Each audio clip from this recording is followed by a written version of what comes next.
halkani waa isgoyska suuqa bakaaraha ee kala qaybiya degmooyinka Hodan iyo Howlwadaaga waxaana maanta oo Jimcaha howlgal ka fuliyay ciidanka amniga ee booliiska Soomaaliyeed kuwaasi oo qaarijay 4 dhagarqabe oo ka tirsan kooxda argagixisada Al-Shabaab kuwaasi oo isku dayay inay dilaan agaasimo ka tirsan wasaaradda waxbarashada oo salaada khudbada Jimcaha ku tukanaya masjid ku yaala goobtani 4 dhagarqabe oo ciidanka ammaanka toogteen ayaa mid kamid ah waxay tahay haweeney taasi oo hub bac ku jira u qaybinaysay dhagarqabayaasha dagaalamayay iyadoo ugu dambeyn ciidamada ammaanka ay haweeneydaasi toogteen waxaa goobtani soo kormeeray gudoomiye ku-xigeenka amniga iyo siyaasadda ee maamulka gobolka Banaadir mudane Maxamed Cabdullaahi Maxamed Tuulax iyo sidoo kale saraakiil ka tirsan ciidanka booliiska Soomaaliyeed kuwaasi oo uga mahadceliyay saraakiisha iyo sidoo kale ciidamadii fuliyay howlgalkan muhiimka ah oo lagu qaarijiyay dhagarqabayaal ka tirsan kooxda Al-Shabaab kuwaasi oo dhibaato xooggan ku haya shacabka Soomaaliyeed ee jecel horumarka iyo nabadda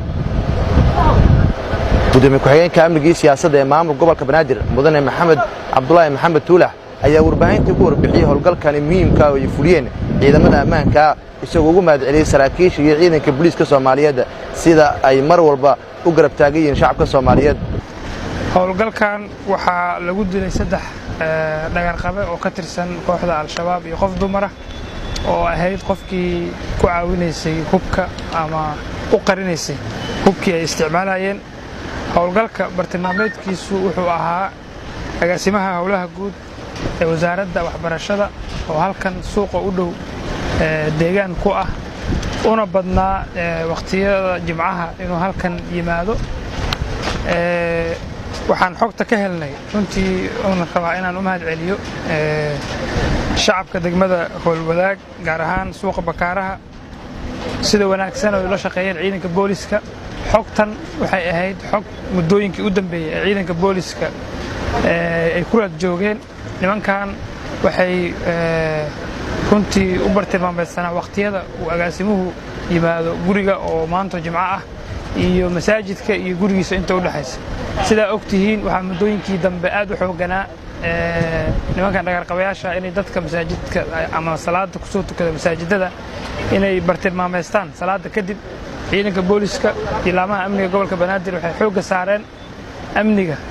goobahaas lagu cibaadaysanayo xilliyada salaadaha laga soo baxo si cid walba halkaas ku tukanaysa ay u hesho amni waxa dhacday marka in agaasimaha loogu diyaar garoobay markii uu ka soo baxo salaada kadib way rabeen inay howlgal ku fuliyaan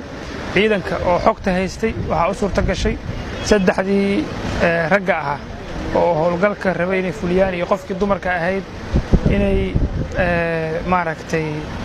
ay ogaadaan kadibna isku dayaan inay baxsadaan oo ay dagaalameen sidaas daradeedna ay ayagu 3 ragga iyo qofkii dumarka ahaydba ay ku dhimatay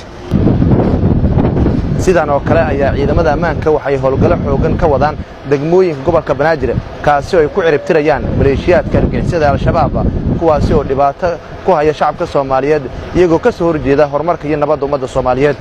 Nuur Saciid Taaliil warbaahinta qaranka Soomaaliyeed magaalada Muqdisho